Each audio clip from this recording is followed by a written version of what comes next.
Let's do it. Well, good afternoon, everybody. Anson Tebbetts with the Vermont Agency of Agriculture, Food and Markets.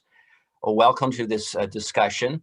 We have an all-star cast with you up and down the state of the Green Mountains to talk about farm and forestry issues.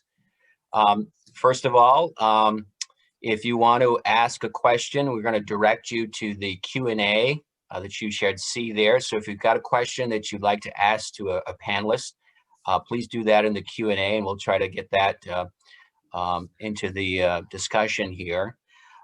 Again, our charge is Vermont's farm and forest future.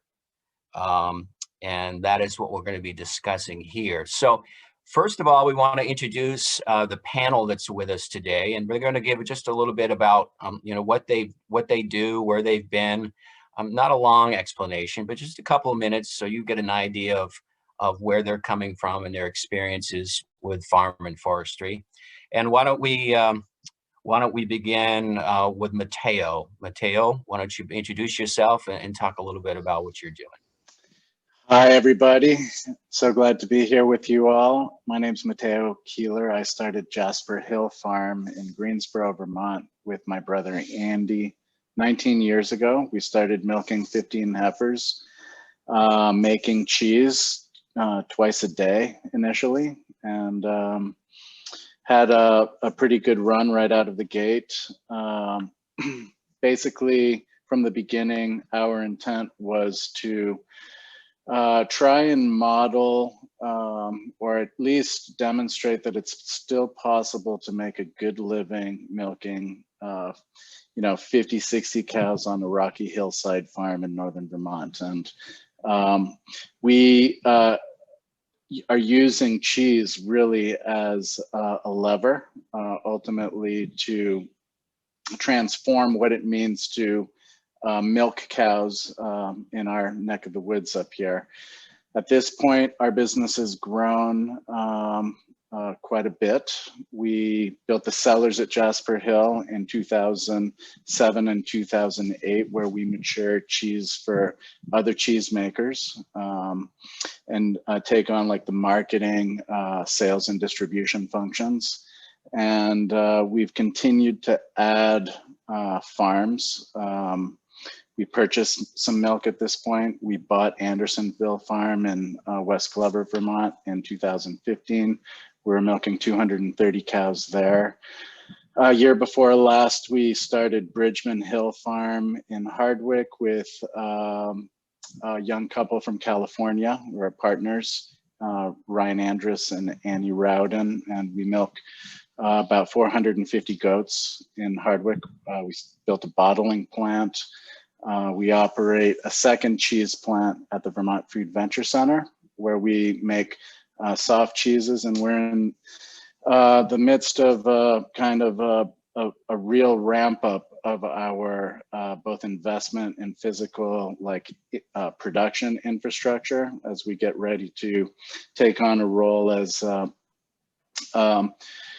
key tenant in the Yellow Barn Business Accelerator building in Hardwick, where we're going to ripen cheese and put in like packaging and distribution system. So that's in a nutshell what we've been up to the last 19 years.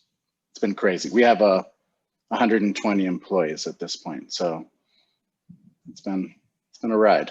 A lot of fun. And then throw a pandemic in the middle of all of it, Mateo. Yes. Way to go. A lot going on, and we'll have more discussion about what's happening and maybe some of the other models we can use across the state of Vermont that Mateo and his family have shepherded over the years. Marita, why don't you introduce yourself and talk about a little bit what you're doing with agriculture? Sure. So my name is Marita Canedo. I'm representing Migrant Justice. And Migrant Justice is a grassroots organization of immigrant dairy farm workers in Vermont that are sustaining the dairy industry. Most of them work in conventional dairy farms, some of them in organic farms. What we've been doing in the past 10 years is bringing collective solutions for human rights and labor rights and housing rights, also inside of the farming community. We have created a program that is called Milk with Dignity that brings corporations to be responsible for the people in their supply chains. With this program, we have standards that are enforceable for labor and housing. We have a way to put enforcement mechanism for these standards. We have funding for the changes that need to be done for compliance with the standards. And we have a way of monitor this with legal agreements with corporations. We are in the middle of a public campaign to expand the program. At the same time, we know that the Milk with Dignity program is just the beginning for changing how farming and farm workers are in this world right now. So with that in mind, we have seen alternatives of finding a way to give people the opportunity to be part of co-ops. Right now, we're partnering with a construction co-op, new frameworks that builds sustainable housing. And we're in the search for having former farm workers building houses for farm workers and in a sustainable way. Just seeking different opportunities for our community to have more alternatives for work, and also bringing back something to their friends and families as well as immigrants in this country. Great, thank you very much. Bill Sayre, talk a little bit about what you're doing and your involvement in farm and forestry.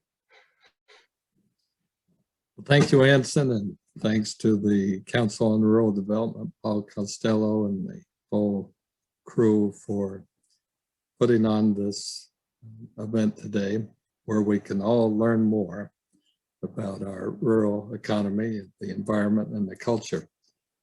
My name is Bill Sayre. I'm with the A. Johnson Company in Bristol.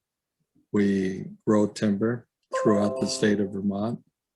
We also harvest it, and we have a mill where we make hardwood lumber that we sell at wholesale around the world and retail here in Bristol. I try to help improve as much as I can public understanding and awareness of the many challenges that our rural economy has and has overcome in the past and is facing now and will in the future. I'm very optimistic about our future, though it will not be an easy road to walk. But I expect we'll be talking more about that as we go along. Thank you, Bill. Let's head to South Royalton. Shona? Hi, everyone. So yes, I'm Shona Sanford-Long. I grew up on Luna Blue Farm in South Royalton and moved back, I guess 4 or 3.5 years ago to start working with my parents, and just last spring ended up buying the livestock from their diversified farm to start my own certified organic livestock farm, which is Flying Dog Farm. And this spring, we started a new process. A dairy farm in our valley went up for sale, and I have been looking for access to more land because of my land access, as for many young farmers, is very limited, even farming on my family's small land. And as many dairy farms, you know, the infrastructure was pretty significant, and the price was pretty significant, but it fit with what I needed. And it I had been involved in some of the BCRD community visit work in this area, and so we thought, myself and my mother and some other community members thought that there might be potential for a bigger project, rather, you know, beyond just my land access. And so we formed what's now called the White River Land Collaborative, and have been in the process of purchasing this farm in partnership with many others around the state, including the Vermont Land Trust, and are putting together a big community, farmer-led and community-driven project related to that, which I'm happy to talk more about as we get into things. Thank you. And you're right in that Tunbridge South Royalton corridor, right? Yep. Yeah. So the farm that we're working with is just 10 minutes up the road from my parents' farm, right on the first branch in Tunbridge. Great. Yeah. Head to Orange County, Sam Lincoln. Good afternoon, everyone. Sam Lincoln from Randolph Center here. I was raised on a dairy farm a mile from where I own a farm today, and have followed a lifelong passion of being involved in agriculture throughout various diversifications in my career, from dairy through horticulture and other cash crops, berries and produce. Also now work as a full-time mechanized logging contractor in central Vermont, and we harvest timber for private landowners in about a 30-mile radius. And I also been very active in boards and commissions, and just finished as part of being interested in public policy and advocacy, just finished a 4-year, 2 terms in Governor Scott's administration as Deputy Commissioner of the Department of Forest, Parks and Recreation, working to advance and modernize and develop programs and policy that address issues in the forest economy, which we'll talk more about. Thank you, Sam.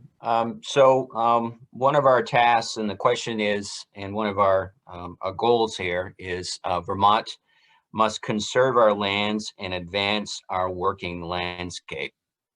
So let's listen to that again. Vermont must conserve our lands and advance our working landscape. So how are we going to do that?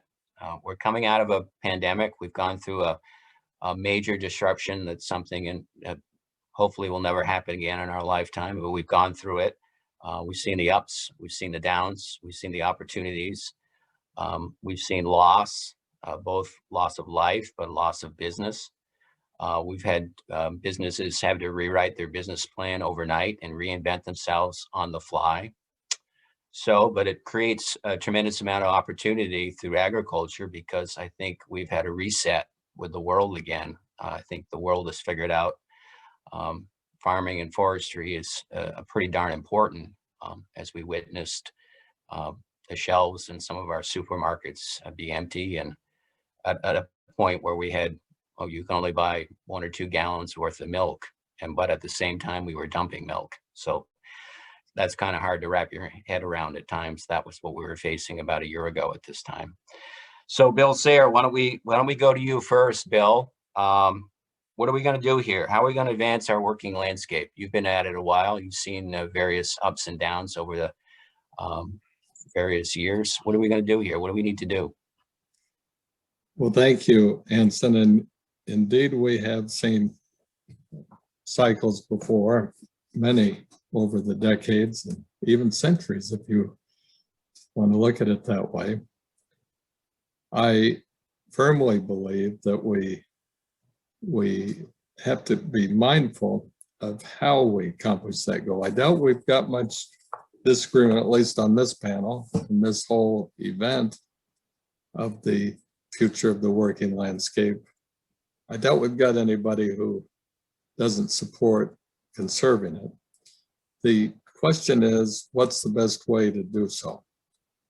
And some of us are in the school of thought that ultimately the best way is to improve the market for what the working landscape and the people who earn their living from it produce, whether it be farm products or forest products. And we're going to hear, I expect, some different ideas on how to accomplish that goal, but that's the premise. The second key part of answering the question, Anson, I believe, is that every link in the supply chain has to be able to earn a living. And sometimes we forget that. if one link fails, it will pull down the rest of the chain. And we'll hear some different answers on that. But in the case of forest products, we've been through a rough part of the cycle the last few years. First, fairly weak demand, and then the trade wars with China fairly dealt what was fairly much a body blow to our industry, particularly the hardwood industry here in Vermont, for the last 3 or 4 years. And then we got the pandemic at the end of it, which forced a lot of our companies to either temporarily or permanently close. There's been a sharp change in the last few months, as everybody has read in the newspaper. What they may not have realized is that for most of that period, it was principally in the softwood and framing lumber section of our industry that where prices exploded. In the last couple of months, that has transferred to the hardwood. However, a difference between our industry, our hardwood industry here in Vermont, and the softwood industry, which is principally in the Southeast and also in the Pacific Northwest and British Columbia, is that the price of the higher lumber translated directly through to log prices and to timber prices, stumpage prices. That's not been the case in the softwood market. So there's a lot of misunderstanding at this point in time, Anson, about that particular issue. But it's important to know the difference. A lot of landowners don't realize that the prices for what they're growing are up substantially. And I'm frankly astonished that more timber hasn't come onto the market. There's some reasons why that may not have happened, and Sam will have some insight there. But I wanted to get that out as an example of what ultimately will sustain the working landscape is strong markets for the product of those of the landscape and of the people who earn their living there. We'll hear another view, and I'll just allude to it briefly now, that thinks the answer is through more regulation. And in my view, ultimately, that creates more problems than it solves, because it has unintended consequences that discourage people from investing in working lands, particularly forest lands, and therefore reduces the resource base and the economic base on which all the environmental, social, and cultural benefits that come from working lands upon which they rest.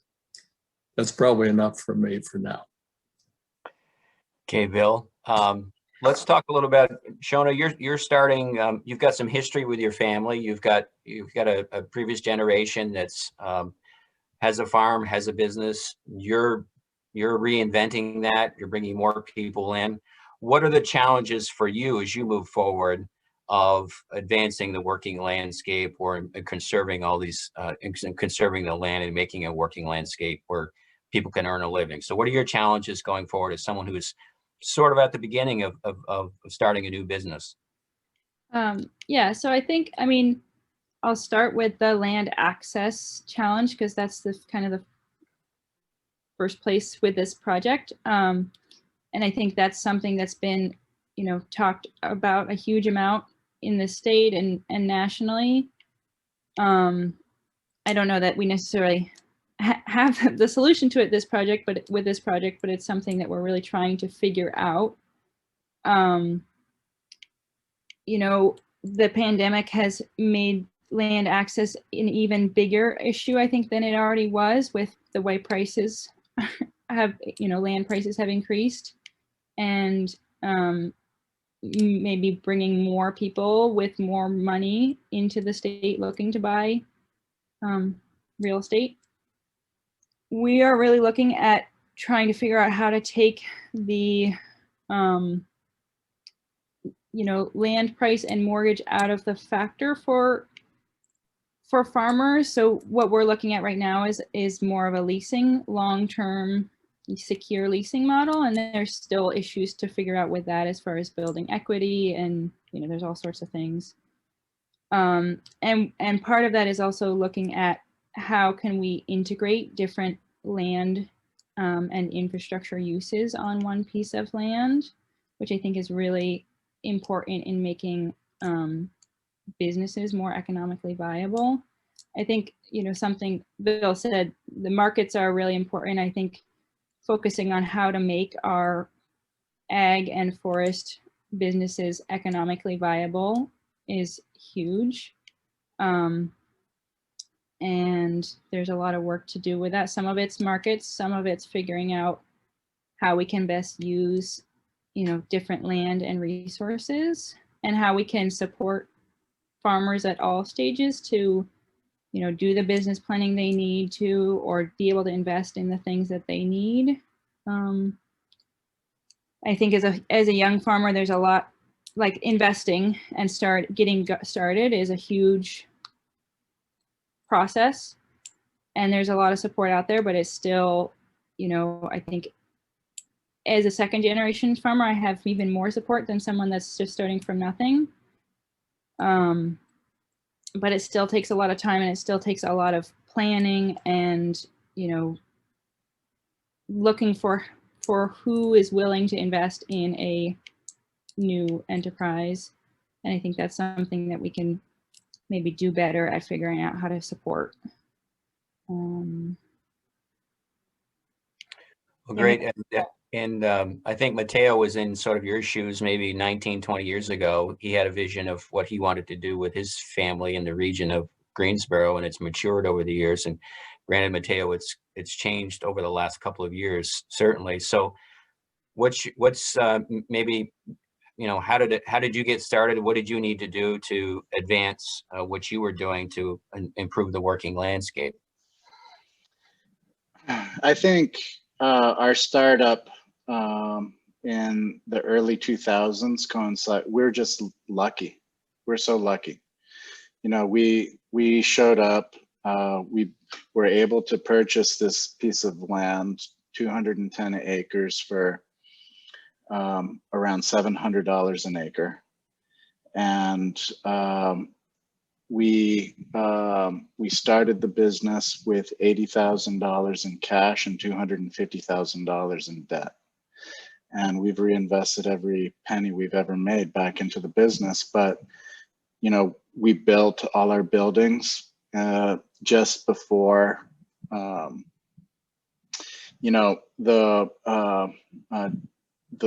war and, coming into like, Afghanistan and post 9/11 and all that, and the cost of building materials went through the roof just after we started our business, and it coincided with a weakening dollar, and that made European cheeses very expensive. Our startup coincided with this like fascination with the local food movement and the rise of celebrity chefs that were focused on like fresh regional cuisine and the rise of American cheese. At that moment, we just happened to be there at the right time. So I can't overstate the like just timing and luck factor in it, but we've also worked really hard, and we've been strategic. We aren't just farming. We're using cheese making as a lever to transform life in our little rural community, to make it more livable, right? And so we have these other goals, which kind of drive some of the like growth that we're involved in. From I wrote down some notes when you're stating the question, Anson, and I see that if we're going to really make any real difference, we need some changes in policy, the markets that exist, you know, yes, we can go out and build some markets, but to a large degree, food policy has driven the experience of like the dairy industry, for instance, for many years. And it's our, you know, ag policy, which has driven scale over the last 50 years. And that scale has come with some costs. I think that in the dairy industry specifically, you know, commodity dairy is facing a very, very complicated future because you know, we're outgrowing the carrying capacity of the land to support the scale of the enterprises that consumers, through the decisions they make with their pocketbook, are demanding from farmers, right? This is kind of a vicious cycle. This investment and debt driving scale and, you know, needing to chase, you know, this low cost producer model has no end, right? There's no end in sight there. There's only one response, it's make more milk. And that comes with significant environmental and social and economic costs. So first of all, I think we need a different kind of policy approach to, you know, that fits the goals of Vermonters, not just farmers, not just consumers, but like all of us as Vermonters. I got back from Switzerland just before the pandemic hit last year, and about 60% of Swiss dairy farmers' income is environmental stewardship payments. Those Alps, those beautiful Swiss Alps would be inaccessible if it wasn't for the dairy farmers who graze cows and manage a public good to the benefit of Swiss people as a whole. And they're paid for that. They're paid depending on the altitude and exactly, you know, the slope of the, you know, there's a lot of different ways. But the result is that Swiss dairy farms are small, and you know, they don't make their living, you know, by selling tons and tons of milk. Cheese, in fact, is a byproduct of this environmental stewardship program in Switzerland. Switzerland, obviously, the center of the banking industry in the world, might be a little different, you know, reality, economic reality in terms of, you know, streams of global capital to tap into on a tax basis. But the other thing is tax policy. I think, you know, current use has worked really well.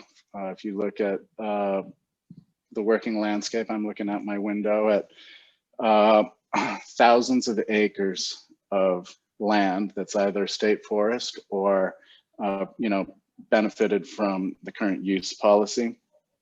You know, I think it may make sense to revisit some aspects of it, but the reality is that I think, you know, we should focus on tax policy, because in the world that I am in, I'm competing against producers mostly in Europe. I don't consider my friends who are making cheese in Vermont or even New England and the rest of the country as competitors. They're more than like colleagues. But when Corona struck, what happened in France was both the regional and like the federal, like the state, kicked in up to 70% like tax credits to like spur investment in energy efficiency and processing plant upgrades, right? And so there's this huge amount of capital that was like directed at the rural landscape, the working landscape in France. I think we need to figure out how to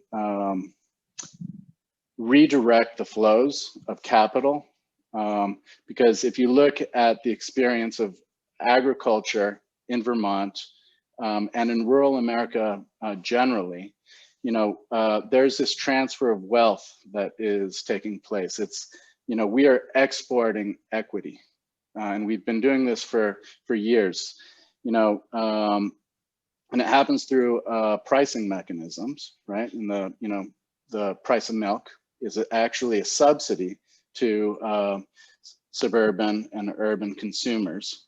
But it's real equity that's being transferred when a farmer gets up and it costs them more to milk her cows that day than they're going to receive in a milk check. There's this transfer of wealth that's been happening on a massive scale for a long time, and it's supported by by lenders, right? We're driving scale, and it's this very complicated situation. But ultimately, I'm totally in agreement with Bill. We need higher value products, and we need to build markets for products that are going to reverse those flows of capital. And really, at Jasper Hill, that's what we're trying to do. We're trying to extract wealth from places where there's plenty of it and redistribute it in a way that commodity markets don't. We need policy that can help support a reversal in the flow of capital. Thank you, Mateo. So again, Vermont must conserve our lands and advance our working landscape. Marita, your thoughts on that? What can we do to conserve our lands and advance our working landscape? Yeah, first of all, I want to acknowledge, that we're in Abenaki stolen land. When we talk about access to land, we have to really understand that people of color have less access to land here in Vermont. We call this maybe the second whitest state of the country, and we put in invisibility all the people of color that are working really hard in Vermont and have to pass many policies and laws.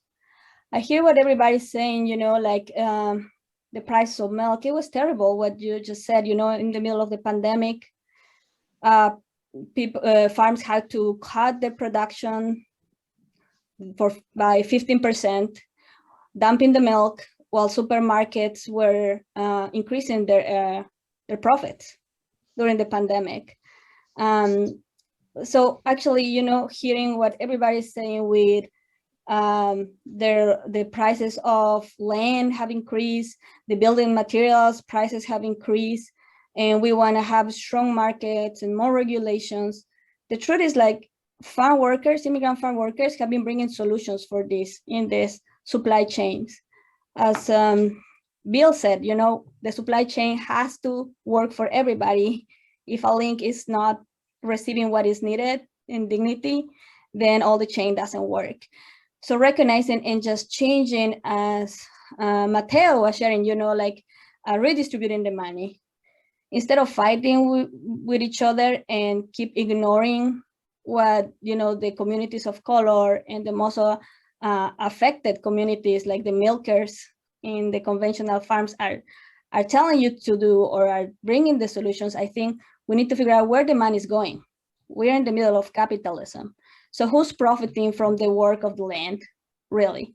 While everybody is just really hard trying to have access to land, when the institutions and the agencies that have the money to conserve land, they are giving tons of money to farms for not building, for not producing anything, at the same farms that are migrant farm workers living in inhumane conditions, and we don't want to look at it. So, when I come from Milk with Dignity and want to talk about this program, is because we thought, and we really did the analysis of the supply chains. And we know that, yeah, we can have policies that might change this, but then the government changes, enforcement mechanisms are really difficult to put, funding is always low. So just following the corporations that are profiting, again, from the work that we're doing, they have to be responsible for the people in their supply chain. And the Milk with Dignity program does that. Not only creates standards that are kind of just the base for what it should be working at the farm level, but it has a mechanism to enforce those standards. We cannot just talk about having regulations and policies when people are not educated about how to get into compliance and there is no enforcement mechanisms.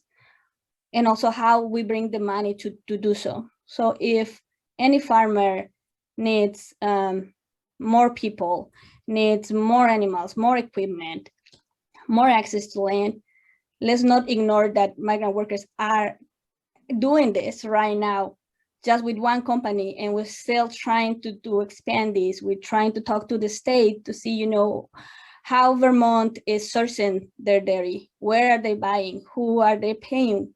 Is this money really good, distributed in a way that's in equity with the migrant workers that are milking the cows? So those are my thoughts. We have a solution that we brought to change the economy, to bring a redistribution of money that can be applicable to any industry. It's not only for dairy. It's already in place with construction workers in Minnesota. It's already in place in Bangladesh with the accordion people making your clothes. It's already in place in Florida with tomato pickers. So we really have to think that there are models right there that maybe take more time, because real change takes time. But when they are workers led and the people that are really affected are bringing the solutions, we have to listen, and that we change this pyramid of some people just get the money and the conglomeration of farms stops. And also be real, that the prices of milk are the same as the 70s. And even that Vermont is not the biggest dairy state of the country, there is a big industry for the state, and the production is still the same, but the prices, no, are so not even volatile. They are really low. So I just want to put out there, we need to have expansion of milk with dignity model, the WSR model, to any industry, and we'll see this shift of power and this redistribution of money, change of the economy. Let's talk a little bit more about the supply chain. We mentioned the supply chain, and Sam, we see the news stories. There's going to be a housing boom in Vermont, and there is probably across the country, and they're all going to think that we're going to start cutting a lot of trees, and you're going to be making some money off that. What's the reality that's actually happening on the ground now as far as the logging industry is going on in Vermont? As we come out of this pandemic, what's happening on the landscape with, people working in the woods? It's been pretty interesting. Lots of questions from folks thinking that there is a major windfall at this end of the supply chain. It's just like when milk, back when you could buy milk for $2.50 a gallon in the store, and it would go to $5 after some little burp in the economy, and everybody thought the dairy farmers were, receiving a major windfall. And the same is going on right now. And it's been very interesting to read about. I don't know that it's totally understood exactly where that money is diluting in the supply chain before it gets to the logger, trucker, landowner level. But we're just barely starting to see some prices come up. And I got an email from a prospective client the other day who had, we typically harvest 30 to 3,000 acre tracts working in forest management operations, and someone who contacted me that had 5 trees in their driveway, that they had heard the price was so high and wanted to know, essentially what I would come cut them down and pay them for, and so the consumer is seeing that and thinks their timber on their land is worth a lot of money. But it's so prices are starting to rise as we come out of mud season, which is a typical transition in the forest economy, and people are starting to work back in the woods again. The conditions for production are very good as we're experiencing dry conditions, and so people will be able to get back to work and be productive and supply the mills. Generally, what we've been told at our end of the supply chain is that there's been a lot of logs available to the sawmills, which is just in a traditional supply and demand, unregulated marketplace. That's what supply and demand has delivered for a price of those commodities, that there are enough of the raw materials available that it's not translating into a shortage at this end. So it's a pretty pure window there. It doesn't mean, if we compare it to the conversation that's just occurred about the dairy industry and things like that, that I think there's a difference. Dairy cows, livestock need to be cared for 24 hours a day, 7 days a week. 365 days a year. And in the forest economy, production starts and stops with the ground conditions, typically. But I think in both situations, the really important thing I think to remember, not just to ask for government intervention and policy change and things like that, which there's always a good conversation to be had there and to evaluate. But I think that people have the right to organize. I mean, you have, the development of migrant justice, for instance. People in this country have the right to organize and discuss and collaborate and protest or market themselves, negotiate. And I think that's really important, because after having been a private sector business owner for my life and career and working in government for a while, be careful what you ask for. If you ask for a government program and bureaucracy to regulate all the things that you don't like, it's very hard to undo or modify that. And I think also, look to the ability to organize and discuss and communicate with people. I always think to myself, it's better to educate, communicate, congratulate these working lands business owners before you regulate them. And I think that goes up and down the supply chain. So. Mateo mentioned it. You talked about, I think it was quality and market something that, people will pay for. Bill, how do we do that on the scale that, not everyone, not everyone can do all the things that need to be done. Not everyone, some people want to be in the commodity market. That's all they can really handle or, take on. They can't market. They may not be able to do a value added product. How do we help those that maybe, want to be in a commodity market? So I think we all struggle with that. It's a important question, Anson. And by the way, I forgot to thank the other members of the panel. As I listen to you all, it demonstrates how helpful conversations and discussions like this are, because we hear views that we don't hear when we're immersed in our daily work trying to earn a living, and it helps us think. And if we're going to find solutions to sustaining the working landscape, we've got to figure out ways where everybody is heard and everybody participates in the solution. So in particular, I want to thank Mateo, who I got to visit with on the radio a couple of years ago, and Sam, who I've known for several years, not as many as I've known you, Anson, but quite a few. And I look forward to getting to know Marita and Shona today and after today. But what I'm going to say is that markets have a natural tendency to segment. And just as Sam was suggesting, the laws of supply and demand have not been repealed. What happens in a free society is that people find the type of work where they have the best chance of succeeding. Not always, but they have a better chance at changing jobs or changing the nature of their job or developing the skills or working with someone else to improve their situation.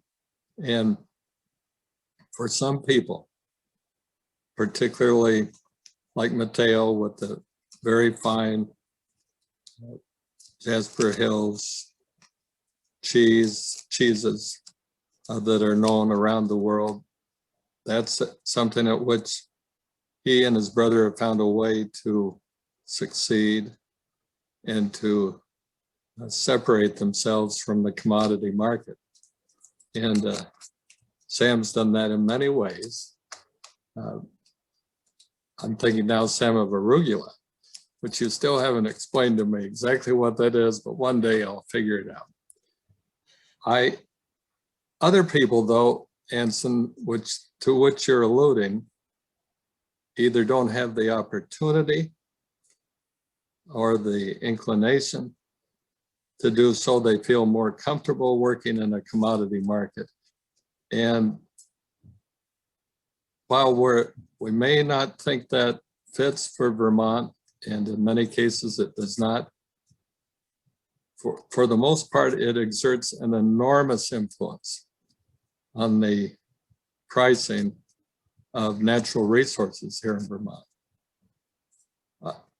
This isn't a renewable resource, but I remember a few years ago where we heard from the Berry Granite Association that you could buy granite products from China at less than it costs to make them here in Vermont. So we're all affected by it. And the same's been true from time to time in forest products. It's certainly true in larger scale furniture production. It's certainly true in many of the food products. Think of the vegetables. I don't know about arugula, but most of the other vegetables can be made in Chile or grown in Chile or Mexico. So it may not be a direct impact, but it is an indirect effect, setting the parameters of how far a specialist can go in differentiating their product and defining it. Now, some of us believe strongly in certification as a better alternative than regulation, a private market alternative. That's one way, Anson. You commit to meeting a set of standards, in our case, Sustainable Forestry Initiative, a set of standards where your customers can trust you to have harvested and manufactured in a responsible manner. You prove it to them, to regulators, legislators, even to ourselves, that we can be trusted to do a good job. That's one solution. But I'll mention one more item. There's so many we could discuss, but one more, and then we'll let somebody else contribute to the conversation. Two more. I can't forget the second one. That is the Vermont brand. It's an identity. It's valuable. It means something, whether it's principally now in agricultural products, but to some extent in forest products. In Anson, you and I can arm wrestle sometime as to whether maple syrup is a forest product or an agricultural product, but that certainly has a Vermont brand. And you're seeing just a little bit of it developing for other forest products. I think you're more inclined to see it with the finished products. In other words, taking a board of figured maple and making it into maybe several boards, make it into a table or a cabinet, perhaps even paneling or flooring. That can have some additional value because of the Vermont brand. Now, the last point I want to make in respect to our panel here today is to illustrate why it's so important to be very careful when we're thinking about government intervening. More often than not, if you're changing a government policy, a tax law, or a regulation, it's for very good intentions. But more often than not, the long-term, indirect, unintended consequences are not considered. And it's not just the environmental impacts, and I hope we have time to discuss those, the environmental benefits that come from a working forest and the cultural benefits. It's policies we don't normally think of. And Marita makes me think we've got to think about our immigration policies. We've got to think about our policies towards the right of free association, as Sam was saying, and the right of petition and the right to organize. These are all issues that have to be part of the equation if we're going to get a good solution. And just as I believe in the free market of ideas, free exchange of ideas, free market for goods and services, I should say, we should also believe in the free market and competition of ideas. Thank you, Bill. Our task today is Vermont must conserve our lands and advance our working landscape.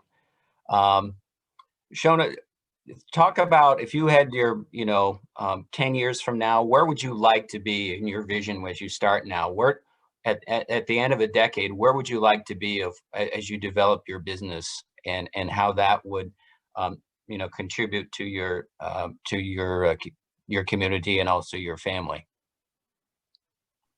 That's a pretty big question. Mm-hmm. I mean, I think there's a couple different aspects. There's my individual business, which is, the livestock. And I think that the big thing is, I would like to be at a point where I'm profitable, where I can afford to have a comfortable living and be in a position where I'm not working, 12 to 14-hour days, 6 or 7 days a week, which, I think most farmers would like to be at that point, and it takes a lot to get there. And I think in that picture, I want to be able to be investing in stewarding the land in the best way that I can, in focusing on addressing climate change, using management practices to build soil and address climate change. And also, I think there's a big question of pay for employees. I don't have any employees right now, but I think there's, thinking about who's maybe eventually working for me and who I'm working with. I think it's really important. And I think, Marita and Migrant Justice is really put so much work into this, and whether, my employees are immigrants or not. But I think so much of farming relies on low paid labor, and a lot of that is because farm owners, especially on small scales, are making, very little income. That it's a struggle, but I think that's something that we need to figure out how to address, so that farmers can be making a living and contributing to, to their communities by paying their employees well. And I think the other piece is being able to provide food for our communities or forestry products to our communities at an accessible price without, that accessible price causing our, farmers to sacrifice themselves to just eke by to try to provide their food at an accessible price. So I think, that's kind of a broad general picture of where I'd like to be. I could go into detail of scale and numbers and all of that. And I think that's still in the work, those are still things I need to figure out. I think on the kind of White River land collaborative side of things with this bigger project, I think we really want to work on figuring out better solutions to help support farmers, help figure out land access. I think someone in the Q&A asked, how do we make sure that land access, part of that conversation is talking about, access to farmland for people of color for whom the land was stolen from originally, or, bringing access to more BIPOC landowners and land stewards. And I think that's a really huge thing that we're not addressing yet in this project, but I think that's something that we would like to work with others addressing. And I know there are a number of organizations that are working on that already that maybe aren't getting as much of a voice as they should right now. So I think those are some pieces. What kind of reaction, and anyone can take a stab at this, what kind of reaction when you go to someone and you may seek financing now? What kind of reaction are people taking chances on and dreams of agriculture and forestry now, or is it just is it too risky for them to get involved in that? What are the challenges of getting that capital, that financing? And we hear quite a bit about it at the agency. It's one of the, the business planning, et cetera. Where do people go? Where do they start? How do they approach that if there's someone that wants to do a startup? Where do they go from day one? Anyone want to take a stab at that? Sure. I'll talk about that. We had a really hard time getting financed. We had cash, we owned land, we had never milked a cow before, and we couldn't get a bank to lend us any money. Ultimately, Vita lent us our original financing, but it was, we're like educated, white, male, like we're privileged, we had money, and we couldn't get a mortgage. It was crazy. So I think that that's a huge hurdle for anybody. And whenever I talk about our startup, I always honor Sarah Isham, who was our loan officer at Vita, because none of what came after has come after would have been possible without somebody at Vita believing in us. It's a huge problem. Anyone else have some thoughts on that?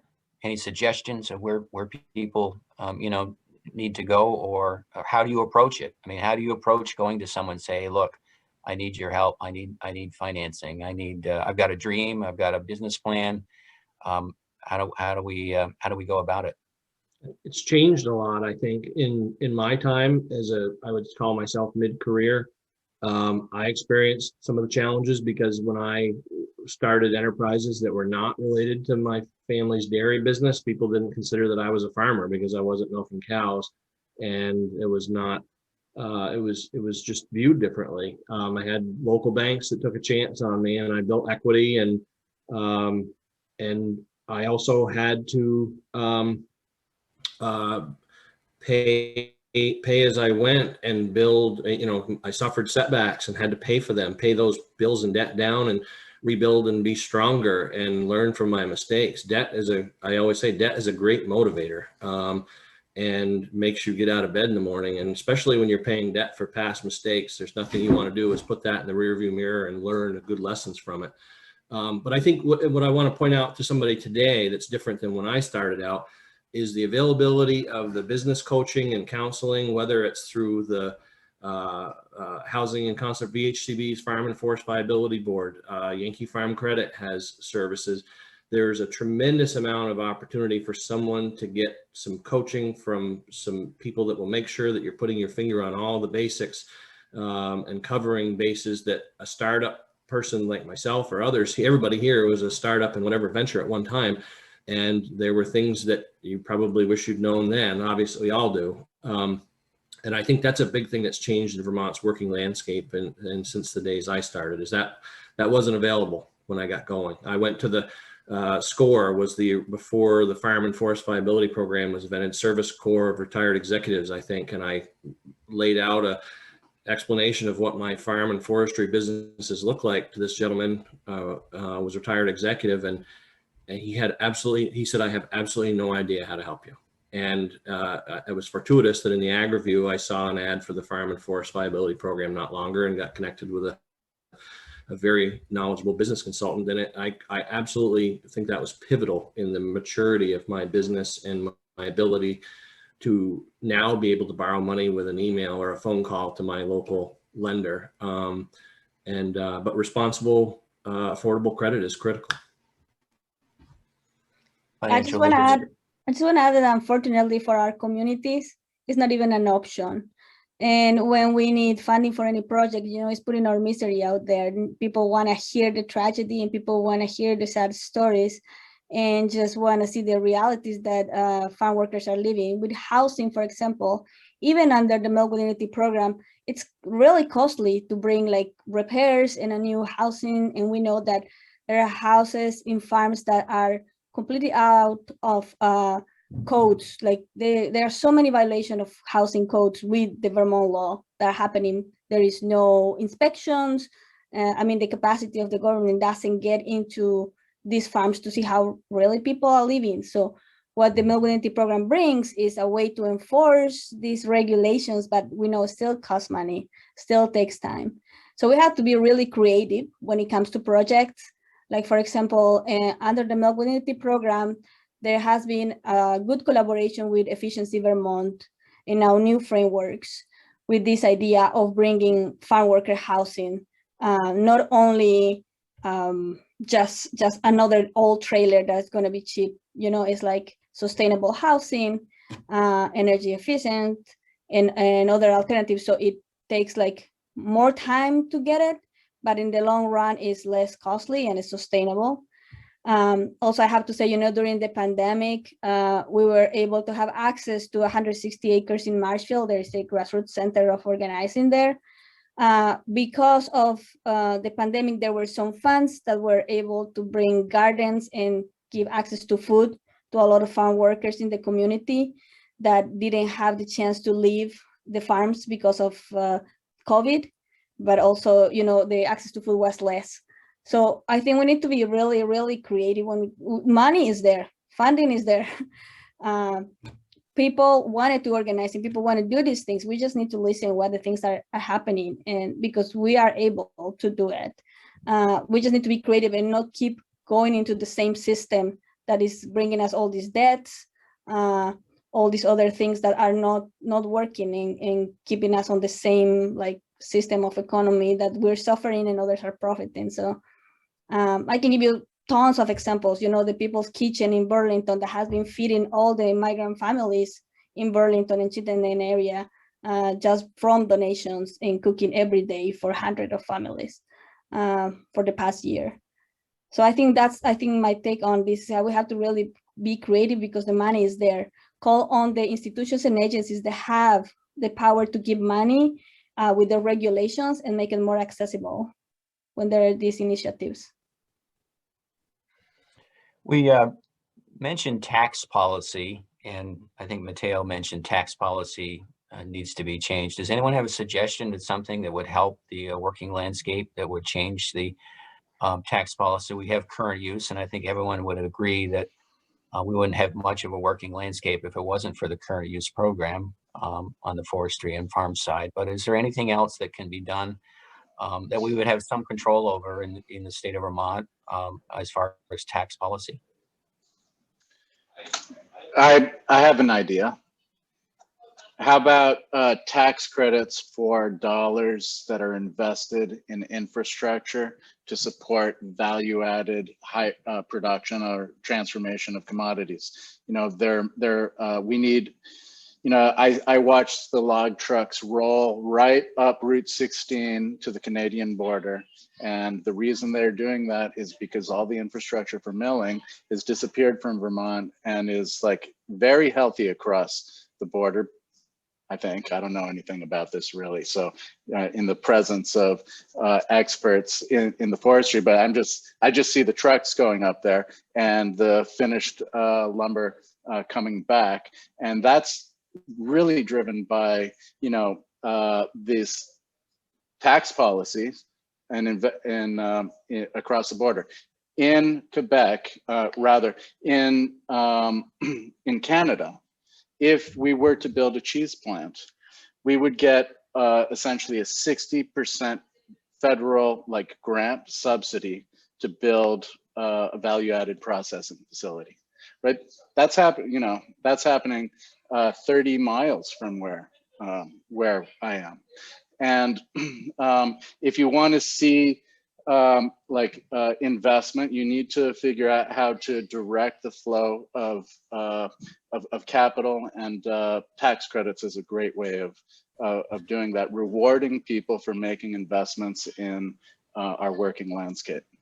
I'll caution you, or not caution you, a couple things. I mean, it's in the forest products industry, we have biomass powered wood chip fired electric plants in the region, and they were subsidized, as you're saying, to take a product and turn it into something else through government policy in the last 3 decades or so.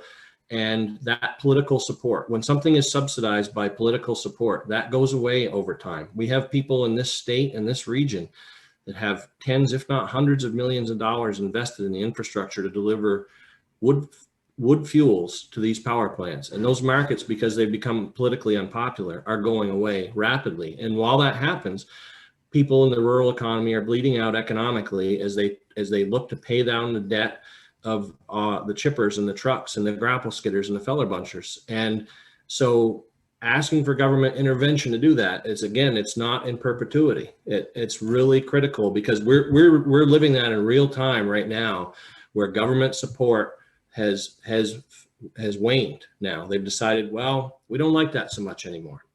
And some of these plants have been built where, and to your point about why the mills aren't here, there is a workforce, there's an energy cost, there's a bunch of different issues, but part of it's been a regulatory issue. I interviewed mill owners the first 6 months I was in my role in the Scott administration, and not all, but many of them had an Act 250 related story where their ability to grow in Vermont was suppressed through Act 250 permitting and limiting their operations. And those mills it's not only an Act 250 issue, but it's played a big role. So we can't add value. Now we export those commodities to Maine or Canada or China as raw materials to be processed there, where they value those jobs and that processing.